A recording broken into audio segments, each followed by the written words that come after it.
Saat Rasulullah tiba di langit ketujuh dan bertemu dengan Nabi Ibrahim, Rasulullah kemudian naik ke Sidratul Muntaha, yang merupakan akhir dari perjalanan Mi'raj Nabi Muhammad SAW. Sidratul Muntaha adalah sebatang pohon besar, di tunasnya mengalir 4 sungai menuju surga. Adapun 2 sungai mengalir ke bumi, daunnya selebar telinga gajah yang terdapat belalang emas.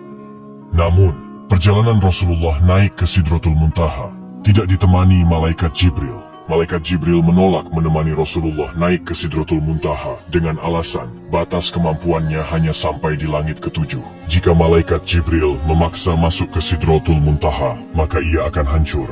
Saat Rasulullah SAW sampai di Sidratul Muntaha, dalam kebingungannya bagaimana mengucap salam, Allah Subhanahu wa Ta'ala memberinya wahyu kepada beliau berupa ucapan salam kepadanya. Kemudian Rasulullah SAW mengucapkan salam dengan kalimat At-tahiyyatul mubarakatush salawatuth thayyibatu lillah. Salam sejahtera yang penuh barokah dan salam sejahtera yang amat baik adalah milik Allah Ta'ala. Kemudian Allah Subhanahu wa Ta'ala menjawab, Assalamu alayka ayyuhan nabiyyu wa rahmatullahi wa barakatuh. Salam sejahtera, barokah dan rahmat Allah dilimpahkan kepadamu wahai Muhammad. Kemudian Rasulullah SAW berdoa untuk kita, umatnya. Assalamu alayna wa ala ibadillahi sholihin.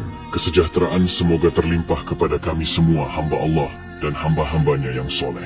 Saat itu Rasulullah SAW menerima perintah dari Allah Subhanahu wa Ta'ala untuk umat Islam untuk mengerjakan salat 50 waktu dalam sehari. Selepas menerima perintah salat, Rasulullah kemudian turun ke langit ketujuh dan melihat Nabi Ibrahim sedang bersender di dinding Baitul Maqmur. Dilanjutkan turun ke langit ke-6 dan bertemu dengan Nabi Musa alaihissalam. Kemudian Nabi Musa bertanya, Wahai Muhammad, dapat apa engkau dari Allah tadi? Rasulullah menjawab, Aku mendapatkan perintah dari Allah untuk melaksanakan salat 50 waktu dalam sehari. Nabi Musa kemudian berkata, Wahai Muhammad, apakah engkau tahu jika aku memiliki umat yang sangatlah kekar dan besar, namun umatku tidak sanggup melaksanakan kewajiban itu?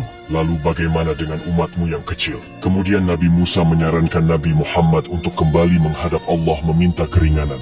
Nabi Muhammad kemudian kembali menghadap Allah dan meminta keringanan atas salat 50 waktu itu. Dalam kembalinya Rasulullah ke Sidratul Muntaha, beliau hanya mendapat pengurangan 5 waktu. Dan pada saat itu, Rasulullah sampai 9 kali bolak-balik dari langit 6 ke Sidratul Muntaha untuk meminta keringanan dalam perintah salat tersebut. Sampai pada akhirnya Rasulullah menerima perintah salat hanya 5 waktu dalam sehari.